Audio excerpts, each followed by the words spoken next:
Stacey and her mom are reading Pride and Prejudice.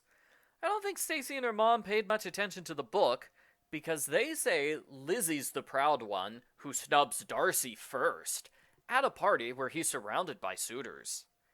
That's just flat out wrong.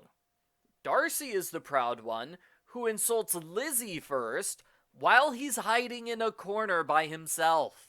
Argo Fump Book Review. Argo Fump Book Review. This book was written by Suzanne Wein. Mom says she fell in love with Dad when he was a poor public defender. She lost all respect for him when he became a well-paid corporate lawyer instead. They eventually got divorced. Wow, Mom. I wonder when this happened. If it was back when Mom was pregnant with Stacey, then I don't blame Dad for wanting a higher-paying job. At a Babysitters Club meeting, Abby insults the other players on her soccer team. I guess she forgot the good teammate lesson she learned in the soccer book. Continuity. The club gets a new client named John Brooke. He needs a regular sitter so he can focus on writing a novel. Stacey is the narrator, so she gets the job. The Brooke kids are 9-year-old Joni and 5-year-old Ewan. Joni seems nice, although she's sad that their mom left the family for an acting job in Atlanta. I guess she hates well-paid husbands as much as Stacey's mom does. Stacey's mom picks her up from babysitting. Mom has never done this before in over 100 books, but the story needs an excuse for her to meet Mr. Brooke. Mom and Mr. Brooke are instantly attracted to each other since they're both divorced and she likes his books. Mom regularly drops Stacey off and picks her up from the Brooke house as an excuse to see Mr. Brooke. They talk about boring adult stuff like taxes and traffic lights. How romantic? Mr. Brooke has free tickets to a nearby play, and he asks Mom to be his date. Stacey's excited, but Joni is furious. She yells at Mr. Brooke to have a rotten time. The kids cry to their babysitter, Christy, because they don't want to see their dad marry someone else. Christy tries to comfort them, but I don't know. This first date sounds pretty serious to me. They don't get back until 12:30. Yikes! Stacey's mom should know that the Babysitters Club curfew is 10 o'clock. Christy's gonna get in huge trouble for staying out almost 3 hours past curfew. At school, everyone laughs at Mallory when Alan Gray humiliates her.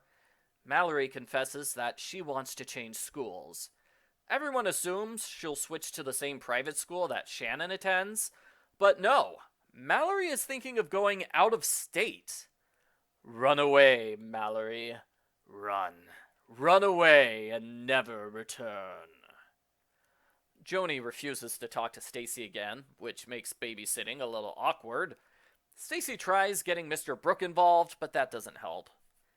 The Babysitters Club talks about their parents getting remarried, which happened to Christy and Marianne. I really liked this section. It felt like something from one of the early books in the series. Abby kind of wishes her mom would date again. I want to read that book. I don't care if there are 2 Mom Gets a Boyfriend books in a row, I would still read that book. Oh my gosh, what if Abby's mom starts dating Mr. Brooke after Stacey's mom dumps him? Oh, that would be such a crazy story. Stacey asks her mom about Mr. Brooke. It turns out Mom kinda hated his play.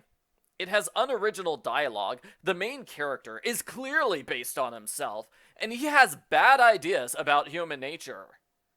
If Mom's job at the mall doesn't work out, she clearly has a career as a theater critic.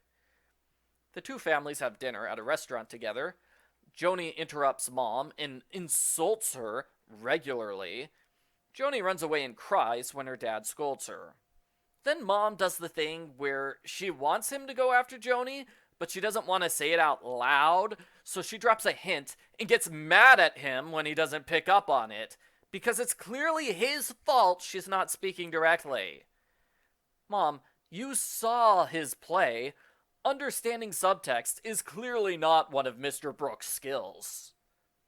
While Abby babysits, Joni gets the idea of messing with her father's writing. That way, he won't have enough free time to date Stacey's mom. So Joni plays loud music, locks her dad out of his study, gets rid of his computer mouse, locks him out of the house, deletes a chapter of his book, and puts a password on his computer. I can't believe Joni isn't grounded forever. Mom starts looking for excuses to break up with Mr. Brooke. She complains that he's vain, because he might wear contact lenses, and maybe he dyes his hair. She tells him not to bring anything for Thanksgiving, then gets mad because he's expecting her to do too much work. And when he does bring food for Thanksgiving, she gets mad because she told him not to, even though she secretly wanted him to, and there are real reasons to break up with him. You don't have to make up fake reasons. Did you notice that he didn't bother to offer to help with the dishes? Who does he think he is? The king? What kind of obnoxious macho example is that for Ian? Mr. Brooke is a single parent. I can guarantee he does the dishes all the time. Joni starts a fight at Thanksgiving because she wants to listen to the band Hanson. Again, Joni runs away and cries when her dad scolds her. Stacey helps comfort Joni. They have a serious talk about parents getting divorced, and that takes care of Joni's problems. We never see the big breakup between Stacey's mom and Mr. Brooke. It happens when Stacey's out of town and her mom refuses to talk about it. Oh, come on! I was expecting the climax of the book to happen on screen. This is just as bad as Mr. Brooke's terrible play. Joni worries she caused the breakup. Stacey says that's not true, and she promises to be Joni's honorary sister. Stacey, what about Charlotte Johansson? I thought she was your honorary sister. The end. Post-book follow-up. Another book with an inaccurate title. Yes, Stacey wants her mom to date Mr. Brooke, but she doesn't do anything to jumpstart the relationship, besides give them some alone time. The title implies far more romantic shenanigans. The club decides to read Jacob Have I Loved together. They only talk about it for half a page, though. Considering that Stacey's also reading Pride and Prejudice, I think there was originally going to be a book club subplot in this book. There isn't. It's a change of pace for one of these books to not have any subplot. Unless the subplot is supposed to be Joni misbehaving, because there are 3 chapters where somebody besides Stacey babysits her. Joni was pretty out of control, but I don't think it ruined the book like some people claim. The nice scenes of Stacey and Joni at the end were better than the nice scenes of Stacey and her mom at the end. Overall, I like the book, but I will admit it could use a rewrite to improve the dialogue, include the big breakup scene, and put more thought into the literary analysis of Pride and Prejudice. I get Babysitters Club number 124, Stacey McGill. Matchmaker? A 5 out of 10.